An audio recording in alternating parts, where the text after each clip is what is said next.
Hi అండి, welcome to my channel. మీకు ఏదైనా ఘాటుగా తినాలనిపిస్తే ఇలా గుడ్లని ఇలా ట్రై చేయండి, చాలా టేస్టీగా అనిపిస్తాయి. ఫస్ట్ గుడ్లని నీళ్ళలో ఉడకబెట్టుకొని ఉప్పు కొద్దిగా ఆయిల్ వేసుకోండి. ఇలా చేయడం వల్ల గుడ్లు పగిలిపోకుండా నీట్గా బాయిల్ అవుతాయి. నెక్స్ట్ ఒక బౌల్ తీసుకొని అందులోకి వెల్లుల్లి, జీలకర్ర, నెక్స్ట్ మిర్చి పౌడర్, మీ స్పైసీనెస్ తగ్గట్టు వేసుకోండి. మళ్ళీ ఇదే కారం యాడ్ చేయడం, మళ్ళీ కూరలో ఎక్కడ కారం యాడ్ చేయం మనం. నెక్స్ట్ కొద్దిగా పసుపు, ఉప్పు వేసేసి మిక్సీ పట్టుకొని పక్కన పెట్టుకోవాలి. నెక్స్ట్ ప్యాన్ పెట్టి మనం గుడ్లు బాయిల్ చేసుకున్నాం కదా, వాటిని వీడియోలో చూపించినట్టు ఘాట్లు పెట్టుకోండి. ఇలా పెట్టుకోవడం వల్ల ఉప్పు, కారం అన్ని మసాలాలు మంచిగా గుడ్లకు పడతాయండి. చాలా టేస్టీగా ఉంటుంది కర్రీ. అన్నీ ఇలా పెట్టుకున్న తర్వాత ప్యాన్లో ఆయిల్ వేసుకొని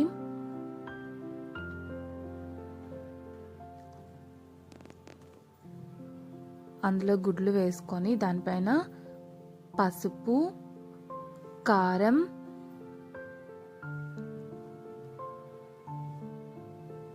కొద్దిగా గరం మసాలా, ఉప్పు వేసుకొని వీడియోలో చూపించినట్టు మంచి కలర్ వచ్చేంత వరకు ఫ్రై చేసుకోవాలండి. దీన్ని మంటని చిన్న దీనిలోనే పెట్టుకొని మంచిగా ఫ్రై చేయాలి.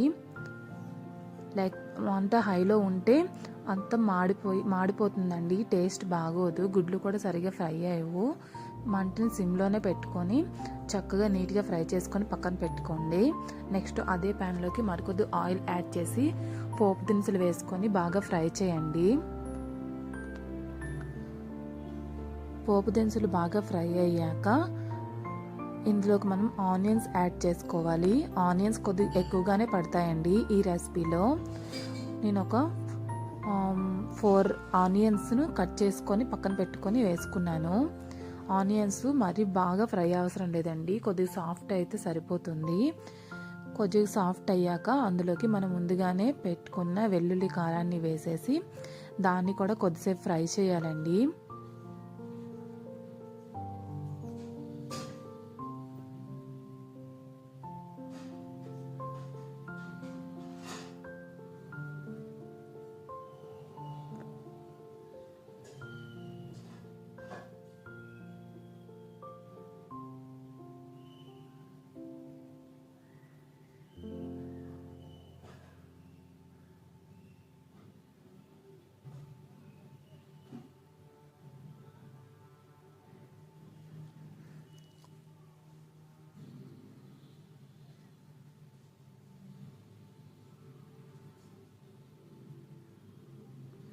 ఇలా బాగా మిక్స్ చేసుకొని ఇందులోకి నేను మీడియం సైజ్ టమోటాలను 3 తీసుకున్నానండి.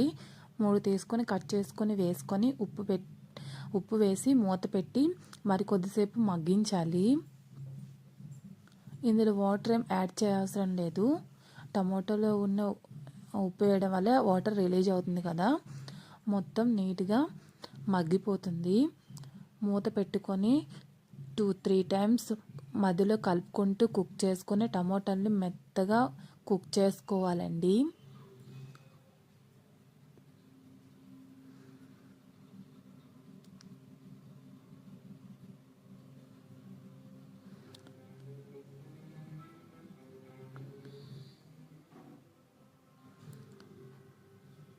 మూత పెట్టుకొని మంచిగా కుక్ చేసుకుని మధ్యలో కలుపుతూ కుక్ చేసుకోవాలి.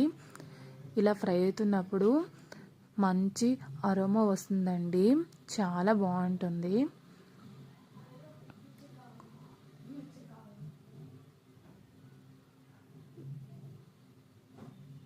జలుబు చేసేటప్పుడు, నోటికి కారంగా తినాలనిపించేటప్పుడు ఇలా కోడిగుడ్డు కారం చేసుకోండి, చాలా బాగుంటుంది. వేడివేడి అన్నంలోకి ఈ కోడిగుడ్డు కారం తింటే చాలా టేస్టీగా ఉంటుందండి. ఎవరైనా ట్రై చేయకపోతే ట్రై చేయండి.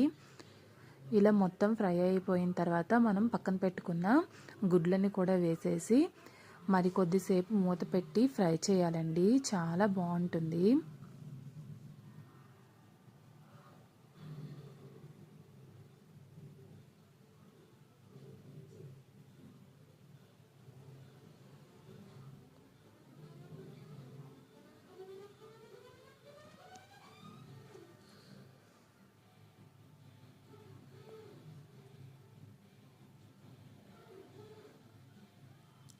దీనిలో కొద్దిగా గరం మసాలా వేసుకొని మిక్స్ చేసి మరికొంతసేపు కుక్ చేయాలి.